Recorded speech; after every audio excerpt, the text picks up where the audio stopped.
बिस्मिल्लाहिर्रहमानिर्रहीम अस्सलाम वालेकुम। Welcome to my channel sky recipe. जी फ्रेंड्स, कैसे हैं आप? उम्मीद करती हूँ बिल्कुल ठीक होंगे और खैर आफियत से होंगे और अल्हम्दुलिल्लाह हम भी बिल्कुल ठीक। तो जी फ्रेंड्स, आज हम बनाएंगे टमाटो केचप, जो बहुत ही ज़बरदस्त और हर घर में बहुत ही ज़्यादा इस्तेमाल होता है। ख़ास तौर पर बच्चों को तो ये बहुत ही पसंद होता है। तो टमाटो केचप बनाने के लिए ज़रूरी नहीं है कि आप मार्केट से ही जो है वो केचप लेके इस्तेमाल करें। ये घर में भी बहुत आसानी से और बहुत मियारी बनता है और बहुत सस्ता भी बनता है। तो कोशिश करें कि जो आप चीज़ घर में बना सकते हैं उसको घर में ही बनाएं, क्योंकि बच्चों की सेहत के लिए बहुत ज़रूरी है कि मियारी चीज़ें बच्चों को दी जाएं। जी फ्रेंड्स, ये मैंने 2 किलो जो है वो टमाटर है मेरे पास। ये मेरे किचन गार्डन के टमाटर है, जिसकी वजह से जो थोड़े से साइज़ में छोटे हैं, लेकिन कोई बात नहीं, क्योंकि हमने काट के ही इसको इस्तेमाल करना है। तो अब मैं टमाटरों को जो है वो काट लूँगी। और काटने के बाद जो टमाटर जो है वो मैंने काटने हैं सिर्फ 2 पीसेस में, क्योंकि अगर ये बड़े होते तो मैं 3 से 4 पीसेस में काट लेती। ये मैंने 2 पीसेस में इनको काट लेना है। जैसे ही मैं सारे टमाटर जो है वो काट लेती हूँ, फिर मैं आपको बताती हूँ कि आगे क्या करना है।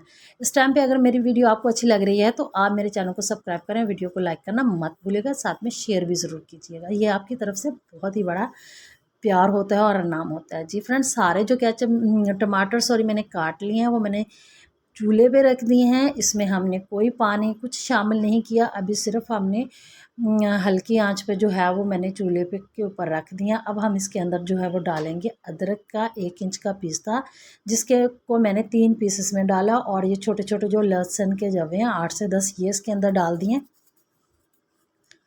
और इसको हमने करना है हल्का सा मिक्स करने के बाद हमने इसको ढाँप कर जो है वो पकने के लिए छोड़ देना है 15 से 20 मिनट के लिए। और जब ये अच्छे से मैश हो जाएंगे, ऐसे गल जाएंगे, तो हम जो है ना वो इसको उतार लेंगे। तो अब हम इसको कवर लगा के 15 से 20 मिनट के लिए छोड़ देते हैं। जी तो फ्रेंड्स, देखें कितने ज़बरदस्त जो हमारे टमाटर जो है मैश हो गए हैं और ज़बरदस्त से बन गया। अगर आप चाहते हैं कि आपकी जो रेसिपी है वो ख़राब ना हो, तो प्लीज़ वीडियो को स्किप किए बगैर फुल वॉच कीजिएगा, ताकि आपकी रेसिपी जो है ना वो बिल्कुल भी ख़राब ना हो। तो ये हमारे टमाटर जो है हो गए हैं, इसलिए मैश। अब हमने इसको ठंडा करना है। ठंडा करने के बाद फिर हमने इसको ब्लेंड करना है। ब्लेंड करने के बाद ये देखिए मैंने इसको छान लिया, एक छन्नी रखी है बर्तन के ऊपर, और सारा मटेरियल जो है वो इसके अंदर डाल दिया और हम इसको छानेंगे। छानने के लिए ये कि हमें इसके बीज और इसका जो छिलका है वो हमने रिमूव करना है, ये हमें नहीं चाहिए। तो ये देखिए सारा जो है वो पल्प इसका नीचे चला गया है। अब ये छिलका जो और बीज बचे हैं, ये जो है हम रिमूव कर देंगे। इनकी हमें ज़रूरत नहीं है, बस कोशिश है कि इसमें से जो है वो सारा पल्प जो है वो नीचे चला जाए। ये देखिए, कोई भी चीज़ को ज़ाया मत करें, अच्छे से जो है वो ना इसको इस्तेमाल में लें। जी फ्रेंड्स, तो इसके अंदर अब हमने डालना है हाफ़ चम्मच सुरख मिर्च, हाफ़ चम्मच सूखा धनिया और हाफ़ चम्मच ही नमक, जिसकी वीडियो होगी स्किप। तो बस यही चीज़ें मैंने इसके अंदर डाली हैं अभी। और फिर हम इसको हल्का सा हम ऐसे इसको करेंगे और हिलाएंगे, और हिलाने के बाद हम इसमें डालेंगे 4 खाने के चम्मच चीनी। अगर आप इसको कप में नापेंगे तो तकरीबन ये हाफ़ कप जो है वो चीनी का बनता है।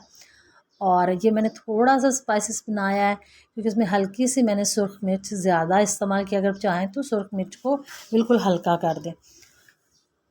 और अब हम इसमें डालेंगे फूड कलर, बिल्कुल मार्केट जैसी टच लाने के लिए जो है ना वो हम इसमें रेड फूड कलर शामिल करेंगे। ये मेरे पास पाउडर फॉर्म में है, अगर आपके पास लिक्विड फॉर्म में है, दोनों तरीक़ों से इस्तेमाल किया जा सकता है। अब मैं इसमें इतना कलर डालूँगी कि ये बिल्कुल वो मार्केट जैसे हमें केचप मिलता है उस फॉर्म में या उस कलर में आ जाए।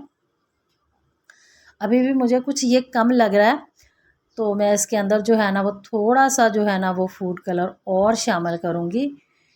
ये देखिए थोड़ा सा फूड कलर हम इसके अंदर और शामिल करेंगे और ये इसको बिल्कुल उसी कलर में लेंगे। अब हमने इसके अंदर, इसके जो नीचे है वो आग नहीं जलाई। ये मैं तमाम चीज़ें जो है वो जो जब ठंडा था उसी वक्त इसमें शामिल कर रही हूँ, लेकिन इसके नीचे जो है वो अभी आग नहीं जल रही। अब जो है ना हम इसके अंदर डालेंगे सिरका। सिरका जो है इसकी ज़िंदगी को बढ़ा देगा और ये तकरीबन फ्रिज में 2 महीने तक ख़राब नहीं होगा। अगर आपने ज़्यादा देर तक केचप बना के महफूज़ करना है तो उसकी रेसिपी और है, और उसमें कोई केमिकल्स डालते हैं जिसकी वजह से वो ख़राब नहीं होता ज़्यादा देर तक। तो ये देखिए 15 मिनट हो गया हमारे केचप को पकते हुए और ये इस फॉर्म में आ गया। और अब हम जो है ना इसको चेक करेंगे कि ये हमारा केचप जो हो गया वो तैयार हुआ है कि नहीं। अभी कुछ देर हम इसे और बनाएंगे, पकाएंगे, फिर हम इसको चेक करेंगे। ये देखें ये बिल्कुल गाढ़ी सी फॉर्म में आ गया। अब हमने ये कैसे हमें मालूम होगा कि ये पक गया है, तैयार हो गया कि नहीं। तो इसके लिए हमें चाहिए होगी एक प्लेट, और प्लेट में हमने जो डालना है थोड़ा सा केचप जो है हमने प्लेट में लगा लेना है, और फिर प्लेट को हमने यूँ सीधा कर देना है। और हमने देखना है कि केचप के अंदर से पानी या फिर ज़्यादा तेज़ी से ये नीचे तो नहीं आ रहा। अगर ये अपनी जगह पे ठहरा है, हल्का सा नीचे आया, तो समझे आपका केचप हो गया तैयार। अब इसको ठंडा करें, केचप को किसी बॉटल में, किसी जार में डाल के महफूज करें और इसको इस्तेमाल के बाद फ्रिज में रखें। तो इंशाल्लाह 2 महीने तक आपका केचप जो है वो ख़राब बिल्कुल नहीं होगा। उम्मीद करती हूँ कि आपको मेरी आज की रेसिपी पसंद आई है। अगर पसंद आई हो तो चैनल को सब्सक्राइब करना और वीडियो को लाइक करना मत भूलिएगा। इसी के साथ अपना रखिएगा ख्याल। मुझे दीजिए इजाज़त। अल्लाह हाफिज़।